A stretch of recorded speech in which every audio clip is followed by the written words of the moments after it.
Welcome to the Ringer NBA live feed. We are here at Ringer HQ. We just watched the Boston Celtics win their 18th NBA championship. We got Mann in the building. We got Seerat joining us as well. Welcome back, Seerat. First and foremost, first impressions, first reactions of what we just saw. It's real. The Boston Celtics, they have the Larry O'Brien trophy. I mean, are we all reeling right now, or is this actually real life? What's going on? 18th title. I don't know. This was Bob Cousy's a happy man. He said he's 95 years old and he needed one more, and they delivered. Plumber's heart tonight. Right, yeah. yes. JJ Redick must be seething right now to see that Plumber win his 18th championship, but it's good news for the Boston Celtics. I mean, this was an incredible, series for Boston. To win in 5 games, this was dominant. The 86 Celtics, for reference, they lost 3 games on their way to a championship. We use them as kind of the A of what the Boston Celtics are. This team has only lost 3 games. Where do we put them in the pantheon of Boston Celtics titles? That's the next question. I think in general, when I think about this Celtics team in particular, if you look back over history, the history of you were talking about how it feels surreal. There is this just sort of discomfort that I think everybody has. Whether it's more of a it's like an uncanny valley of why doesn't this quite feel right or whatever this is. But I feel like we've had this at different times over the history of the NBA where a team maybe has a defensive identity, maybe they don't have a central kind of a helio thing, which I think we've all kind of been conditioned to expect from a title team. It's this is clearly built around one person and it ripples, everything that they do ripples out from them. But really it's just they have a defensive connectivity. They have a real lack of drop off between player to player. They have intelligent players and cohesion that's really strong. And I think it kind of reminds you of Detroit in 2004. I think it reminds you a little bit of the Dallas team from the Dirk title team. I think they're kind of in that bucket, and I think that's maybe why people have a little bit of discomfort for how to process this versus the star-led team that they beat in Luka and the Mavs. And I think we're like heroes. Right. That's ultimately really what it comes down to. And we like being this guy's the alpha. Here's his number 2, right? Everyone kind of had their pocket. And for this team, it's kind of like a 2-for-1. You kind of have these 2 guys. Jaylen Brown wins Finals MVP. Spoiler alert there. But Jason Tatum is revered and first-team All-NBA and talked about as the best player on the team. But they need both those guys to be the best version of themselves. We've been trying to break it up since they got together, and they finally get over the hump together. Yeah, and then you can even go down the line and talk about a guy like Drew Holiday. I'm sure he probably got one Finals MVP vote from somebody. Somebody, right? A little bit. But I really do think it just ultimately comes down to this sort of issues that I think everybody has had with the Celtics. I just think that collectively we need to reassess a little bit, just because ultimately I believe once you win, you kind of get to dictate what it means to be a winner. Those are the rules of this thing, and we can and it's a copycat league. Now everybody's trying to see how do we become the 5-out Boston Celtics? How do we shoot threes at this clip? It's already in process in a few Yeah. places, obviously. Namely, Oklahoma City, I think, has that model in mind, and the switchability and stuff like that. But it's a roster. I think another thing that causes a discomfort in people in terms of the eye test, because I've heard people say the beautiful game Spurs and things like that, but it's I think the lack of a true central playmaking hub is hard for people to process when they watch the Celtics. Whereas they have 2 main guys who I think have a scoring tilt. I've said this on all different mediums all over the place. And we have watched them mature, I think, over, I was making this point in the theater where we were watching with our Ringer crew that, it's been uncomfortable to watch the Celtics develop because of their success. Because Tatum and Brown from the jump, they had this weird sort of thing where they were good immediately when they came into the league. And I think what we saw tonight just feels like an interesting sort of uncomfortable culmination of that, where it's these 2 guys are learning on the job to tilt their game towards being playmakers when they're really more natural scorers. And at the end of the day, the defense was really the storyline. The defense of the Boston Celtics dictated what happened in this series. And I joked about Lawler's Law being the big winner of this, but it did feel like a race to 100, and the Celtics won it 4 times, obviously in 5 games. It checked out, but the defense set the tone, and I think that's where the conversation has been hard too, where we want to look at this one, amazing offensive sequence, but really the Celtics just wear you down by making the right play over and over and over again until eventually you look up and you're down 15 points, and they don't have to win close games if they don't play close games. And I think that's the real story of this team. That's how dominant they were. And there's also something to the idea that I think that when we look at people in sports that we really revere, there is this storyline that is pretty common. And I think we're watching Luka Doncic, for example, go through it right now, where it's you come onto the scene And then there's this great quote that's like, whoever the gods wish to destroy, they first call promising. Mm-hmm. You get all this rookie hype. You're the next big deal. Then you Yeah. have a whole bunch of What failures. could be, right? Yeah. And then there's the inevitability of the fact that it's actually really, really hard to, actually get to the top of that mountain, and you have all of your flaws are sort of laid out to bear. And the whole idea is that then you will overcome those, and then you will be, given the glory of a championship. And I think the Celtics team building was so good that they allowed Jason Tatum and they allowed Jaylen Brown to somewhat circumvent that process. To those guys' credit, they bought into the whole concept of it, which was basically like, look, there are important aspects to the game like scoring and making plays, but at the same time, if you rebound really well, if you defend really well, you're going to give yourself a margin of error that allows you to dominate even when those things aren't happening. And then, you go get Drew Holiday, you go get Kristaps Porzingis, guys that fit perfectly into that sort of idea. Like, we're talking about it where Drew Holiday, it feels like every time Derek Jason, White even before that, right? Yeah, and those guys, like, every time I feel like if one of the two big guys misses, like, one of those guys is there to crash in the corner and get like an offensive rebound or something. And I don't think that there's anything wrong with building a team that way. I just think it's something that we're not used to in the way that these narratives go and everybody's like debating. Like, it's if you're not a fan of the Celtics, it's basically it's Jason Tatum versus your team's best player, and you're always going to say, well, what if you swapped out Jason Tatum for Luka Doncic, for example? And, those are arguments that I think fans will have. But ultimately, this was a team that, figured out what its flaws were and then reinforced really, really well around them. And is really, really hard to beat. This is a huge shot margin night. Like, Joe Mazzulla talks about that a lot. But, the Celtics, they crushed on the offensive glass. They outshot and out-hit three-pointers, and they got to the free throw line more. And they shot way more shots than Dallas. Right. And that's the formula. If we're going to talk about, like, eventually having copycats, like, those are going to be the three things that you look at and say, well, okay, like, yeah, it's great to have your superstars, but it's kind of better if your superstars are allowed to be mortal every once in a while. And also those superstars, I think it is fascinating with like kind of the origin stories of how this team came together. I mean, just go back to 2008. Last time, June 17, 2008. That's what they wanted to keep bringing up tonight. That was the last time Boston won a championship. But on that path to the championship, they faced Al Horford in Atlanta, who was incredible in that series. And then it's like he's one of the cogs into bringing a title back to Boston full circle. 2016, 2017, Sixers, Celtics, Lakers all have 1, 2, and 3. 1 and 2 pass on Jaylen Brown, pass on Jason Tatum in back-to-back years. So these are your number 3 guys, a.k.a. the Michael Jordan model, where it's like 2 guys were in front of me, now I'm the 3rd guy, chip on my shoulder. Like, they have this kind of great origin story, but then it still falls flat. Even when Tatum's in the postgame, right, and he does the "we did it," it was kind of like a nod to KG's, anything is possible. It's like there's these moments where it's like, maybe it's because we're so self-aware now, but it's like the origin story actually is incredible. Like, even Porzingis getting booed at the draft to now be an NBA champion. Like, there's all these stories along the way with this team. Joe Mazzulla being the youngest coach since Bill Russell. Brad Stevens being the architect, taking the helm from Danny Ainge.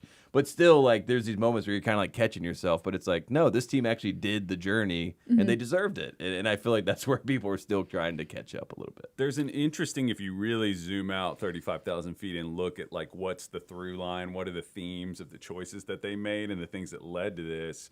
Identifying talent is and acquiring talent is the whole name of the game, obviously. But it's interesting that they didn't just – that – a lot of the like resources, the like nucleus, the big bang moment of like what hit this off is the fact that the Nets, made some bad decisions in that huge picks, trade that at the end of their last era. Right. And it just over and over and over again, the Celtics keep like, snagging these guys that were maybe undervalued or they just weren't a part of the plan going forward. If you think about like Drew gets punted into the sun because the Bucks are like, we got to get better offensively. We got to find another superstar next time.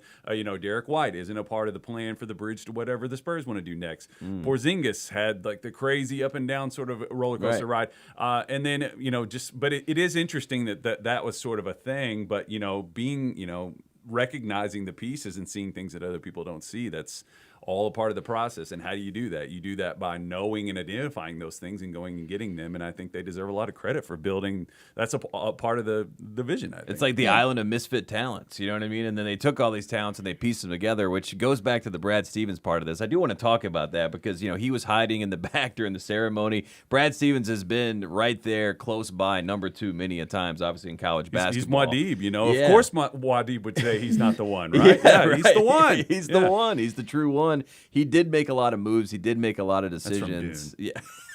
It was a real bro reference. Yeah, Thanks. you got it up to speed. But how much credit does Brad Stevens deserve, and how much of this is kind of him getting over the hump as far as being an executive and getting that respect as a champion? Because there was always kind of the, well, let's see if he actually can do it, and now he finally did.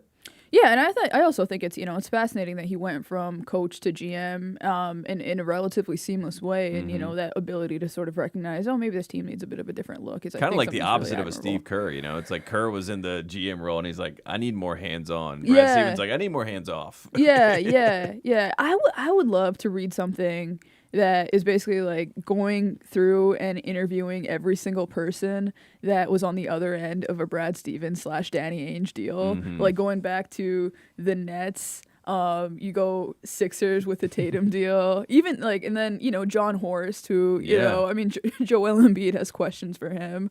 Hey, maybe you should have questions for your own front office. Even, Brian Colangelo, I guess. Right. A couple front offices ago, but your franchise. There, and then, even all the way down to Joe Cronin and the San Antonio Spurs. There are so many other people who helped make this happen. Well, it'd be interesting to go line by line to think about what they thought they were getting or what they were after in the moment. Cronin is probably just not my problem. He's just sleeping like a baby tonight, I'm sure. But it would be interesting to go through line by line and see what they were after, because a lot of times it's short term versus long term thinking, really. In a lot of cases, it seems like. I want to talk about some of the moments in this game. One of them in particular really stands out in my mind, and maybe it's something that will stand out as we look back on this game. But Peyton Pritchard hit a half-court shot, and it was the most ridiculous. You knew it was in. He did do the little tiptoe before he took it, but it was like. Bill said it was pure chaos, and it did feel like Boston. That was Boston's letting out the relief. Yeah. They're like, yes. I'm just that was the on-court cigar moment. They're like, we did it. It was just kind of looked like an Australian punter who you knew was going to take a few steps into the one thing that he does, and it was like Dallas just didn't do anything about it. And it was good. You could tell it was in. As soon as it went up, I was. It was like a set shot. That's in, and it didn't even splash. It was just like a dung. It was one of those makes. Very satisfied, but yeah. Yeah, shout out to Peyton Pritchard for having that moment. I guess I wanted to find moments in this game because, again, they did just win the NBA championship, but this game was a little bit of a snooze fest. I mean, they were kind of up the entire time. The Boston three-party call. Jason Tatum hit a three to take a 20-point lead, and Mike Breen gave Boston three-party. They were already saying the Boston three-party. I thought that was good. That probably was the signature moment of this game. Is there anything else that stands out? I mean, I'm trying to find something that really hits. We really needed Paul Pierce to ride in on a horse with a lantern. Come in on a wheelchair, in a wheelchair. Yeah, that'd be good. Yeah. Paul Pierce. Yeah. Paul Pierce or Paul Revere. I don't know. Whichever Paul is out there in Boston. It was a little. It was a little sleepy. I think if we do, you guys want to talk about the actual game, the game? Yeah, itself? right. Let's talk about the Probably game. could do that. Right. I think I kind of felt in the air, I just did the feeling of the wind kind of caddy thing. I was like, I feel like I thought that this would be a gargantuan Luka game, because I was telling you guys that I kind of thought that the micro and macro of this series and the games themselves were they were mirroring each other, because I thought that Luka would come into this game and be like, if you're going to single cover me, I don't care. I'm going to get 50 tonight. And because I thought this game was the hinge point where if they somehow could put this together and Luka could be like, all right, we get this back to Dallas, start to put the pressure on, because Dallas's whole thing has been we know we have the closers. If we can just get to crunch time, you're talking about the Boston. Get us to the last 4 minutes. Yeah, they thought that confidently, and I don't think wrongly, thought that they had the closers, the two more proven closers in this situation. And I've wondered if they could get it back to Dallas, that if they got it to a game 7, that would be sort of a reflection of that. It's okay, we got these closers, but Luka seemed.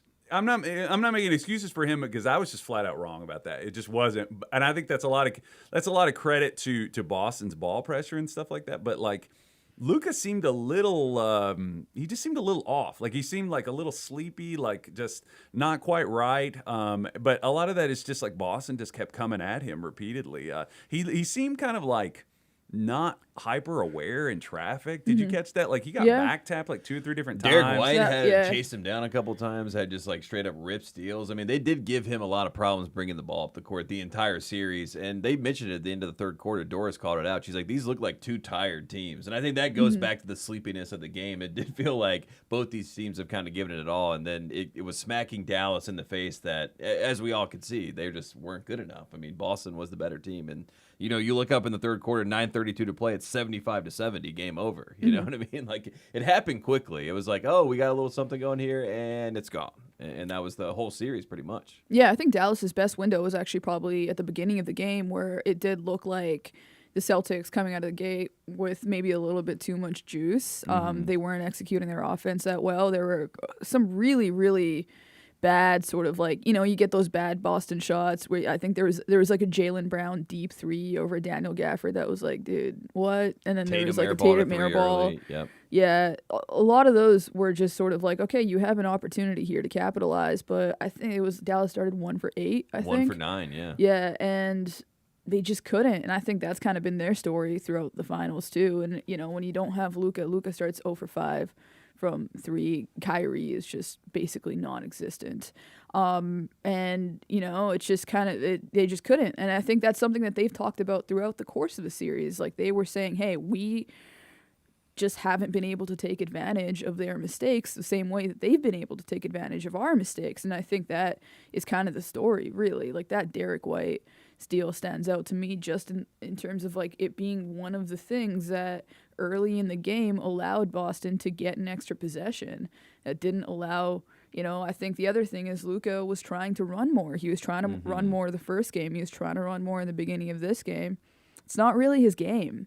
And I don't know if we want to completely flip to Dallas yet, but the one thing I'll say is that there are lessons that I think he learned through the course of the playoffs and the course of the finals that he was able to correct on right away. He wasn't jawing with the refs once again today. He did try to push it. I think that's kind of the thing that is probably going to hurt for Dallas is, like, I think that they understood how to beat the Celtics finally, but they just didn't know how to execute it. Like, they couldn't move their feet on defense. They couldn't hit their threes. And I think for Luka, it's really just going to come down to, and this was Jason's lesson too after 2022. He was like, I was gassed, you know? Like, we can talk about all the, you know, the choking and the turnovers against the Warriors, but really they lost their composure because they lost their stamina. And I think that's kind of what happened with Luka tonight. And you start flailing and losing control of, you know, things, and then little things that you always do, like take care of the basketball. And now you're getting ripped by Jaylen Brown, who's picking you up and turning you every single time. And I just feel like it wore on him mentally, physically. And then you have to do the self-reflection of, like, what can I do differently the next time we get here? I guess we can do some silver linings. I mean, you mentioned the grace period, the learning period for Luka. I mean, is there something, if you're Dallas and you're Kyrie and you're Luka, you look there and you say, we can be a lot better than this, and we can get back here and, you know, kind of tap our chest and, like, this is a lesson? Is that the Dallas, or is it like we missed our chance, everything broke our way? I mean, I could see it argued either way. How much is it learning less? I mean, Luka, I was having a conversation with a friend about this the other night about, like, offensively, like, where's Luka going to go? It's like, okay, is he going to get better at, like, reading, seeing two? Is he going to get better at, like, seeing coverages, things like that? He's at a level that, like, very few guys in the league are at. I mean, probably, is it more than 5? Like, guys that can make the reads that, like, he and Jokic can make? Like, it's not many,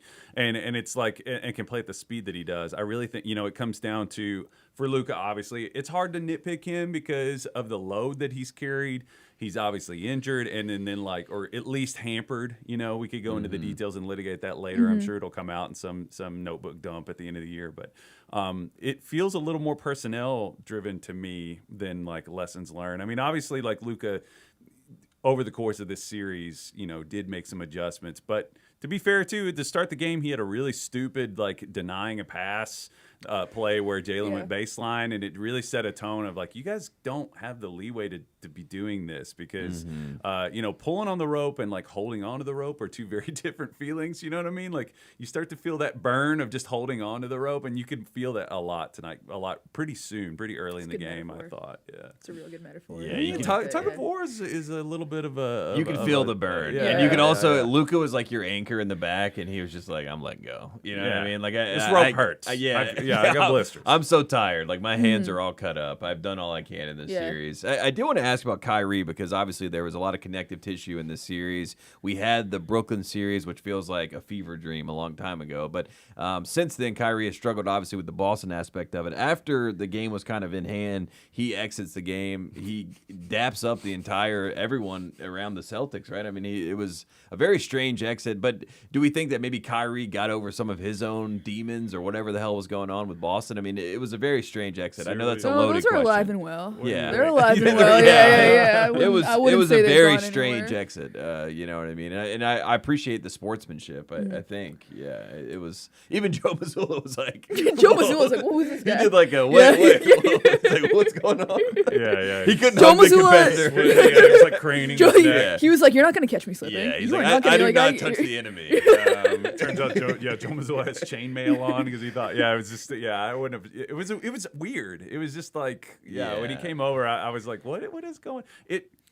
I don't know. What was weird? This ain't Minority Report. I'm not trying to litigate people's intentions, but it was strange. It felt a little optic-y to me. Yeah. I think probably a little bit, but even maybe optic-y in the sense of like how he's trying to approach this himself more so than I'm sure the cameras, anybody who's in front of cameras, the cameras matter to them. But I think it really also just comes down to he has been trying to be so positive about everything throughout this entire playoff run, and like entered the series against the Celtics. It's not a loss, just, like, it's a lesson learned. Yeah. Yeah, and I think he also really wore some of in a lot of his press conferences he has said, "Hey, look, I wasn't really ready for this. There's a lot of stuff that I brought on myself." I think that And he's kudos tried to him to. because they've asked him about. I mean, the Boston media, they're like, "Oh, yeah. Kyrie's press conference." I Yeah, got three, they're four like, I got loaded one and then a follow Really? up. Yeah. Pass the But- mic around. Yeah. But it really is just, I think, comes just to finish the point. No, you're It's good, like, like he's trying really hard to be positive, and I think here's the thing: like the worst thing you can do is be negative in a situation like that and spiral.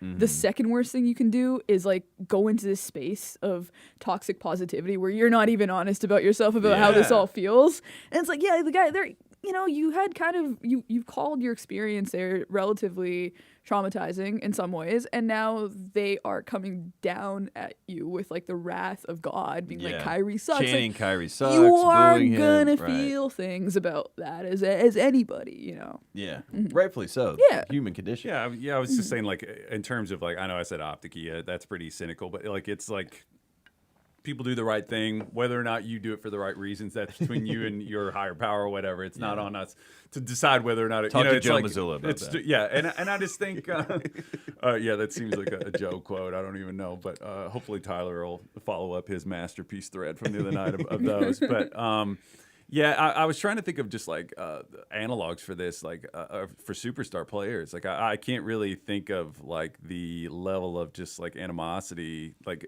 having to like revisit it really in the way that Kyrie did in this series. I'm trying to think of a comparison. I mean, it'd be like if Horace Grant like lost to the Bulls and then was going over and was like, great to see everybody. That's a good one. I mean, the Ray Allen thing, but I mean, we're Ray talking Allen, about right. like kind of the torment of it.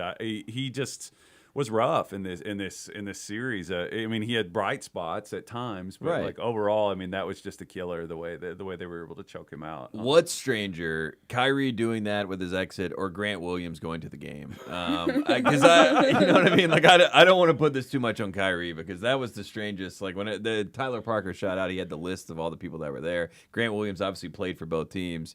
If you are on the Mavs and the Celtics, do you look over and you guys are all like, what is going on? Why is Grant at this game? I mean, what about that? That was very strange. Okay, strange. Chalk it up to strange. I'm Talk about surprised he hasn't been on the podcast circuit. Oh more. yeah, get him on It's the just show. viral Yeah. clips waiting to happen. Who's he pulling for? Like, what's the point? Is it to like send a What message? really like, you miss happened in me? Dallas? Yeah, right. Yeah. Maybe he was like looking at Dallas, like he's like trying to show up like the ex-girlfriend mode where he's like, you guys could really use me here in Boston. Kind of like shooting in this gym. I could have taken a charge on KP right there. I'm just saying. If I know that rip move, I've studied it. Yeah, guarded it, studied it. Yeah. I stopped Giannis. I don't know if you guys remember that. Remember when I hit all those threes here? He did not get a tribute video, unfortunately. I was maybe going to see if that happened. But, so that did exist. That did happen in real time. But like I said, this game was one of those where, I mean, Derek White chipped his tooth. That was a moment. I can't remember who fell on his head. Was it Lively that I think fell on his head on the ground, but then ended up chipping his tooth? So that was he got smushed real good. Yeah. Derek White also had an incredible block on Derek Lively in this game, which was a nice little comeback after he chipped his tooth. That was nice. Can we talk about Lively, just a rookie? I mean, I know he struggled in the first 2 games, but he did have some moments in the series where if you're Dallas, you're like, we have our 2 guys, obviously. But we also know that we have a big in Derek Lively who can actually show up and play in a big moment.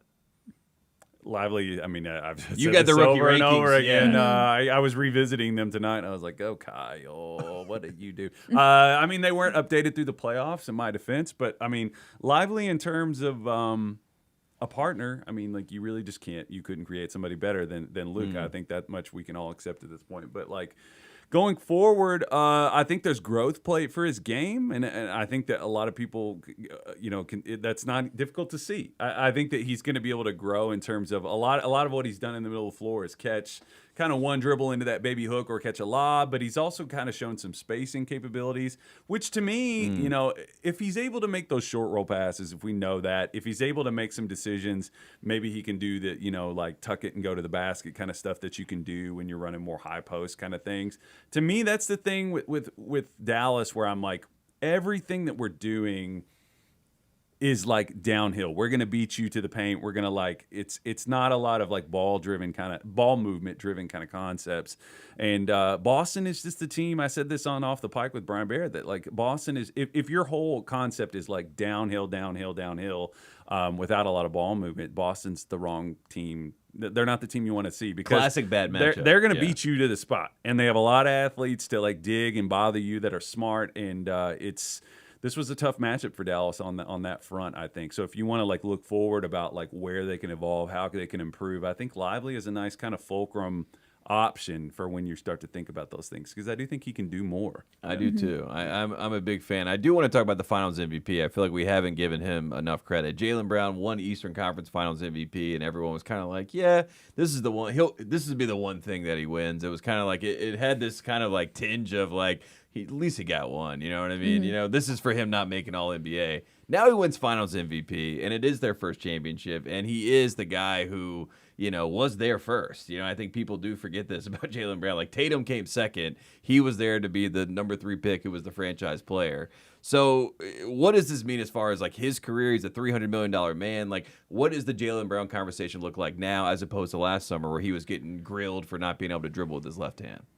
Well, I think he improved at almost everything he needed to improve at. Right. Like, his scoring in isolation is better. His handle got tighter. Leadership is better. Defense improved. Yeah, he completely, like, he stepped into the presumed Marcus Smart leadership vacuum, and I think he was not at the game.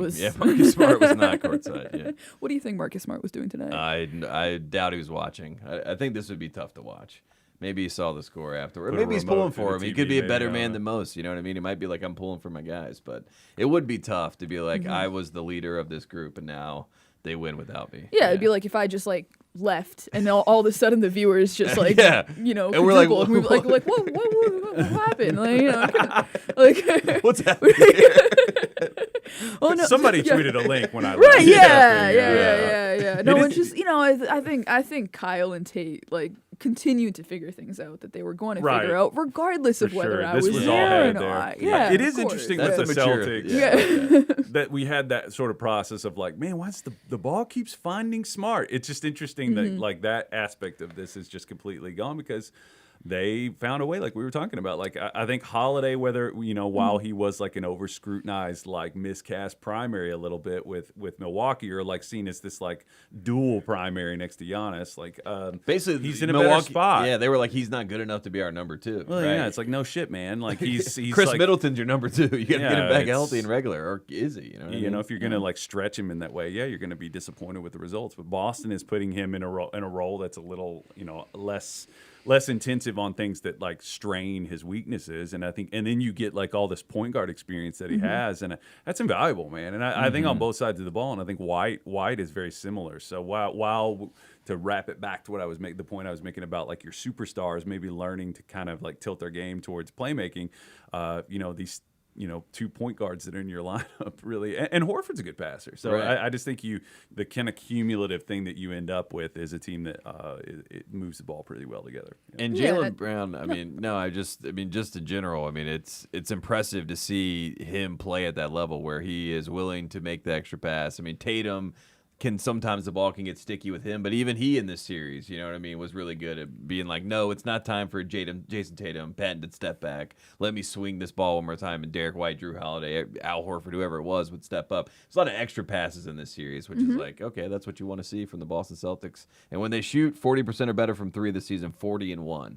So shot margin. There you go. Yeah. That's and this is a 5-out team, legit. Like I know that the Warriors, with Draymond at the small ball 5, kind of checked that box. But this is a team that started 5 guys that were 5 out with Porzingis. Well, that's a big thing about Holiday being in this new context. He's basically the big man on that team, right? Like they play in a 5-out concept unless they have him crashing the rim and trying to get offensive rebounds or being that release valve for cutters. And Tatum 11 assists. But yeah, back to the Brown point, just all of this really, like we've talked about the 2008 Celtics. I actually think that team is probably a better comparison point for these Celtics than other previous Celtics teams when you think about the fact that all 3 of their big 3 on a different night could be their most important player, all played vital roles, right. All had to sacrifice, all were really important to the larger dynamic, and then you did have this sort of thing where certain guys would get awards in the regular season. Then Paul Pierce wins the Finals MVP. The Finals MVP. Right. But and you're but Kevin Garnett is the most important player. If you ask someone on the street right now who is the Finals MVP, they'd be like KG. I remember the interview. It's like no, it's Paul Pierce. But KG did have that moment, which kind of tonight was a similar thing. Like you said, it's like Tatum had the moment post game where he's screaming into the microphone, but Jaylen Brown's the Finals MVP. So it's kind of like everybody's eating here, which is nice. Yeah. A little bit different than what we've my mid 2000s NBA brain is like, who is the franchise player? You know what I mean? Right. I think that's how we're all sort of wired. So it is nice for Boston to break that mold a little bit. Yeah, it's not even a mid 2000s thing. I think it's just the way that we are used to consuming basketball, whether or not it's right or wrong. Really, like it is. It just is. You could take it back to the Warriors teams too, where like is Steph Finals MVP, is Kevin Durant Finals MVP, is Andre Iguodala. That one was a little. I'll take Iguodala. Great moment. Yeah. I did want to ask, start, bench, or cut. 86 Celtics, 08 Celtics, 24 Celtics.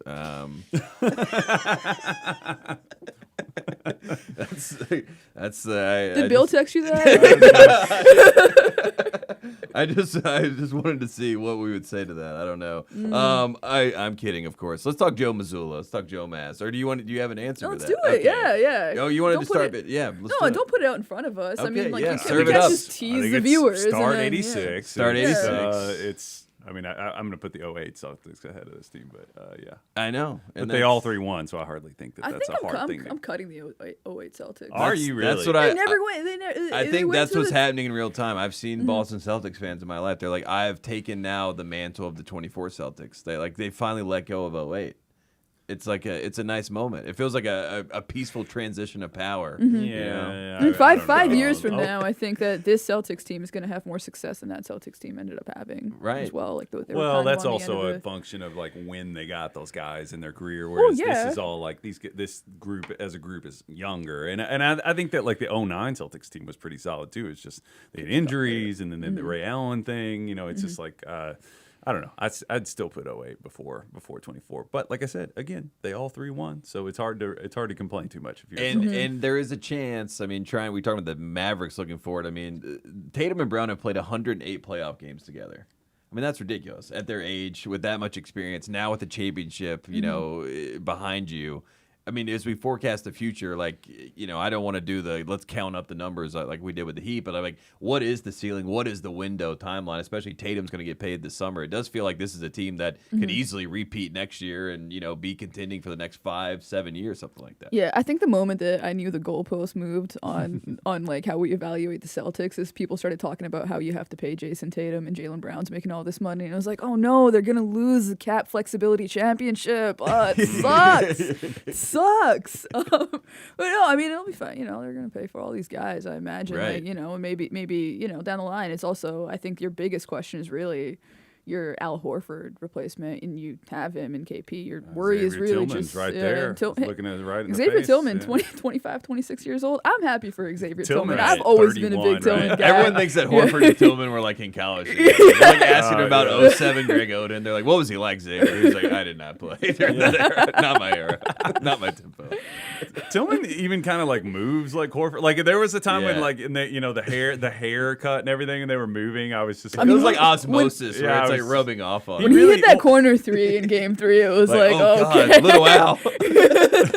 It was just like when an actor gets recast on a show, and it's just like a little like no. I mean Tillman when they got him, I was like, this is just kind of a perfect Al Horford light kind of a thing going on. And he was in the Marcus Needs some Smart trade, rebounding. right? I mean, that's another nice piece. Joe Mazzulla, talking about, we were mentioning like what you usually have. Like the Spurs, it was like not only do you have this, trio that each one you'd be like Manu, Tony, Tim, whoever would step up on the night, but they also had this genius like coach in Greg Popovich, and people revered him in that way. Joe Mazzulla, youngest since Bill Russell to win an NBA championship. He's obviously going to be talked about different. He also was an interim that turned into the head coach. What is the conversation around Joe Mazzulla, and like how can he get even better? Because Bill, he went from second row Joe for Bill's dad to first row Joe. How does he get on the bench? Is my next question. Like, what's the next step for Joe Mazzulla? I'll start with you, Seerat. I mean, I think he's just going to get weirder and weirder, right? Like, it's like, I feel like he was more emboldened this season. We found out a lot more about the way that Joe Mazzulla likes to coach all his, film sessions with the orcas and the hyenas and He likes looking at dolphin town swim and- patterns to try to, predicate his offense. A lot going on A lot in Joe go- Mazzulla's head. a lot going on. As he has said before, you don't want to know what's going on in my head. So, What's the Boston movie that he could graduate to from the town? What's the next weirdest Boston movie? Or is it just kind you of go to the Departed feels Is like it an Mystic obvious River in one. Boston? That feels like a dark turn where he's like, if things go bad, he's watching Mystic River and he's like, this is not Say good. Saving Private Ryan, not weird. Is JJ enough. Redick Social- just going to be watching Mulholland Drive like every single day? Yeah, Like, honestly. Yeah, I mean tie-dye shirts, maybe. I don't know. I don't want to be too just over the play. He'll, if we're still going to keep with the faith thing, you could just start quoting like Kierkegaard or something in the that'd be post game. nice, Maybe yeah. just find there are different places he could tap into to get a little Yeah, more yeah. head scratching. Yeah, Like, Joe what's- Mazzulla throwing some Kierkegaard in there would be Yeah, Don't something. rule he it could out. get Jungian. He could put some Young quotes in it yeah. before film sessions. I've been I like reading that, yeah. Immanuel Kant. Yeah. I've been working on Kantian themes. Yeah, this is. I mean Nick Jungian. is Oh, what I right, mean. Yeah, for of course, sure. of Right. course. Who Of was course. validated, Yes. by the way, from the recent footage, but we don't have to go into that yet. Right? Yeah, we could if we needed to. Jungian, I like that. I like Jungian. I think that's good. We have talked about the Lakers job at the end of every one of these streams, and in fairness to all the Celtics fans, we won't do that tonight. I do not want to. But talk let's about really the get Lakers down to job. what's important. The Lakers' job. We will not do Everybody wants to that. hear Yeah. I will spare all the Celtics people from that conversation. We'll One save last, it. Yeah, Until, we'll save it. You know, yeah. they'll Until do tomorrow it, we they'll wake do up. it tomorrow to piss Right. everybody to They're piss going to the announce Celtics it tomorrow off. morning, Yeah. so we know what's going to happen. One last thing I do want to hit on, just kind of looking to next season of the NBA. Does it feel like if you're in the Western Conference, you're like, I want to take our shot at Boston? If you're Minnesota, if you're Denver, if you're Dallas, even you want to come back, or is everyone saying like, okay, Boston is the cream of the crop and we expect them to repeat? Like, what does the conversation look like going into the summer? Because the FanDuel odds will be out, and then sure the Celtics will be the favorites, which will be interesting. Seerat, I like your pondering in real time. I don't think that as a Western Conference team you can make any decisions assuming who's coming out of the Eastern Conference. Like the NBA is just far too random. This is now 6 years in a row that we've had a different champion. That's a great point. Yeah. I think there's a lot of reasons for that, and more than anything else, it's just the fact that there is no dynastic team. Now, the Celtics are actually so far ahead better than everybody else right now, and they were all season, that they could actually be those next guys. But at the end of the day, you know, if they actually, you know what, I'm walking this back because I was going to say. I like when people convince themselves. I was gonna, no, you know what? No, yeah, no, I'm walking this back because I was about to say, you know, injuries happen, you get bad luck, but this team is kind of like, I mean, Porzingis was injured. I mean, he was basically a decoy in this game. Yeah. Exactly. Like, I did my Joe Mazzulla profile last week, and I essentially, like, my point was that, like, the team is not perfect, but they're anti-fragile. Like, they can resist a lot of different stressors. Like, oh, the three-point shot isn't Depth falling. is a hell of a drug. Yeah, we'll just offensive rebound the crap out of the ball. Oh, Jason Tatum's shot isn't falling. Okay, well, I think they've kind of figured out, like, you know, and this has sort of happened over the course of the last few months, but especially the playoffs and the Pacers series. Jaylen Brown's the guy in that situation, and Derek White is the one who should have the ball in his hands in that situation. And Jason Tatum is probably best served as a decoy or a guy spotting up or a guy crashing. And, you know, there's something to, will you accept those things? I think ego is going to be a big storyline for them the next year, like the disease of more stuff. They seem like a team that, you know, I don't want to start breaking up the Jays again. But, you know, finally did. Yeah, exactly. Like, is it over? Yeah, exactly. You know, it's like, oh, but they've won. I trade. Yeah. So those things do obviously play a factor. But, yeah, they're actually kind of ahead and, like, you know, they're head over heels above everybody else right now. So maybe you do have to start looking at it like, okay, how do we beat the Celtics? But, you know, beyond that, I think if you're a team like OKC, like you mentioned, it's more how do we copy them to be able to withstand the types of things that, you know, that they've been able to. And they're a team that I think is really perfectly built for all the trends that we saw materializing through the course of the last few years in the playoffs, whether it's the supremacy of switching over everything else. I know they actually, you know, I'll be interested to look at it like down the line, how they ended up doing against the blitz. You know, maybe a team that can actually hit the three.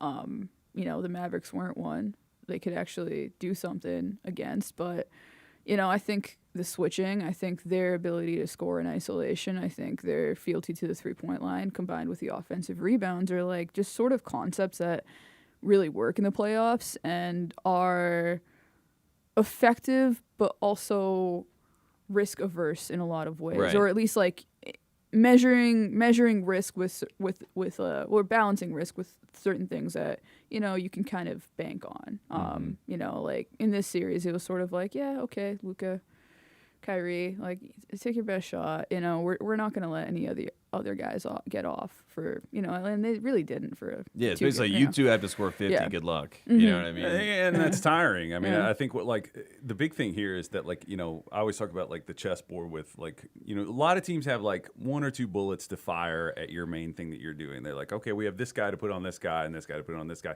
It's like Boston just had a lot of options down the line for like, and they can mix and match between that top four. I've said, like, I think this, in terms of like ball pressure and switchability, I think their top four defensively, like in terms of their perimeter guys, it's up there with like, I feel like it's like 2019 Toronto. Like, it's among the best that I've seen in my lifetime watching basketball. And I think that when you think about like their ability to stress and eat into the shot clock of, like, Luka was so gassed, like bringing the ball up the court. We were like, why is Dallas even bothering bringing it? And this speaks to like their flexibility and their options. That like, why are they even bothering having Luka bring it up? Because he's burning so much energy getting up against Jaylen. And it's like, okay, well, who are you going to turn to? Because it's not like there's a big drop off on the next guy. Next, you have like PJ Washington trying to bring the ball up against like Derek White, which is like, and that was a turnover. That's tough. There was like a Jaylen Brown steal off of that. Yeah. So you just plus think it was about, never the same. Like they never knew. Like sometimes Kyrie wouldn't get picked up full court, but then sometimes Jaylen would. Sometimes Drew would. You know what I mean? I felt like every single time they just felt like they were reacting to everything. And even Kidd said that. He was like,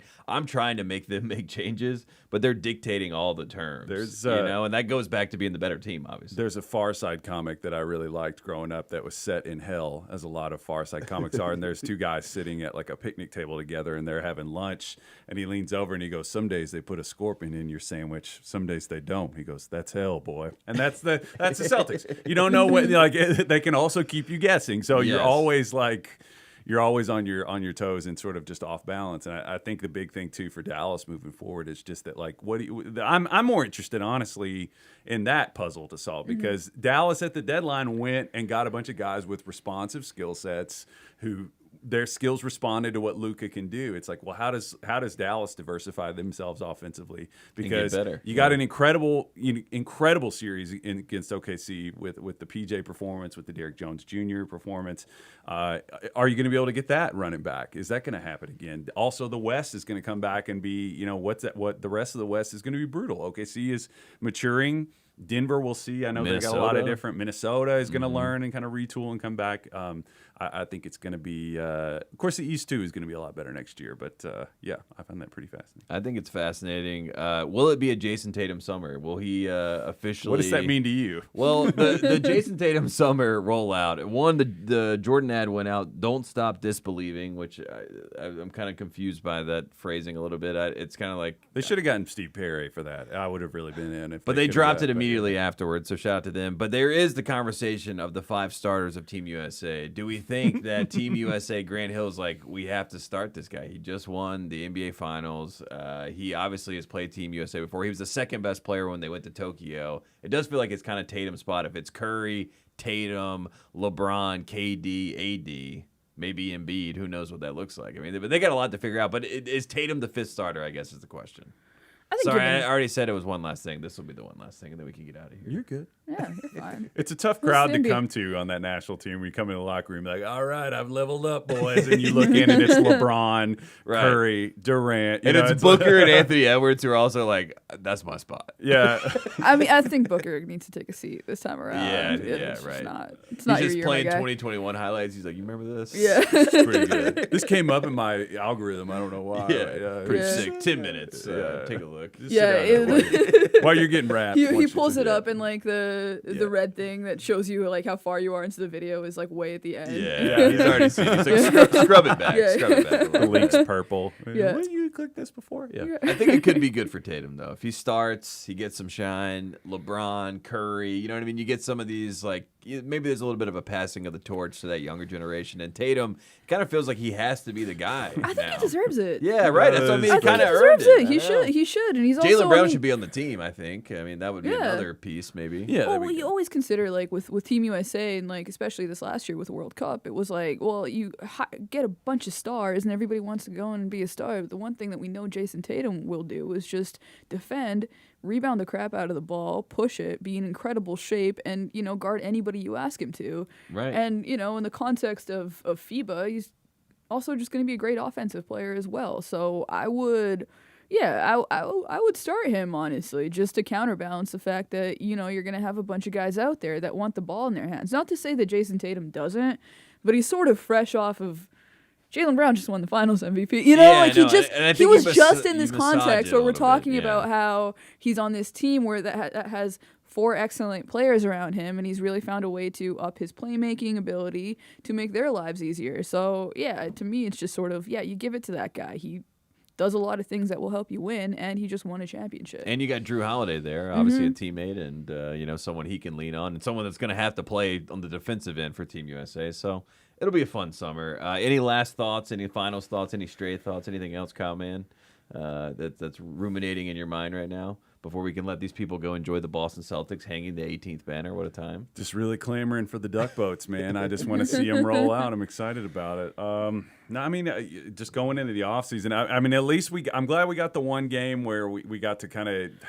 the sort of like fake worrying. I don't know if it was fake, but just that we all tried to talk ourselves into thinking, we haven't seen a blowout like that. Yeah, the Luka LeBron or the Luka in the sunglasses, the LeBron takeoff thing was a fun like rallying. I had multiple people text me today that Kyrie's the only person that knows how to come back from 3-1, and I'm like reading it, and I'm like, that is true. You had some. There were yeah. some other guys. Yeah, right. Yeah. Somebody else was. Yeah, Yeah, there was a big guy on that team. We'll have Yeah. to dig deep and try to remember that one.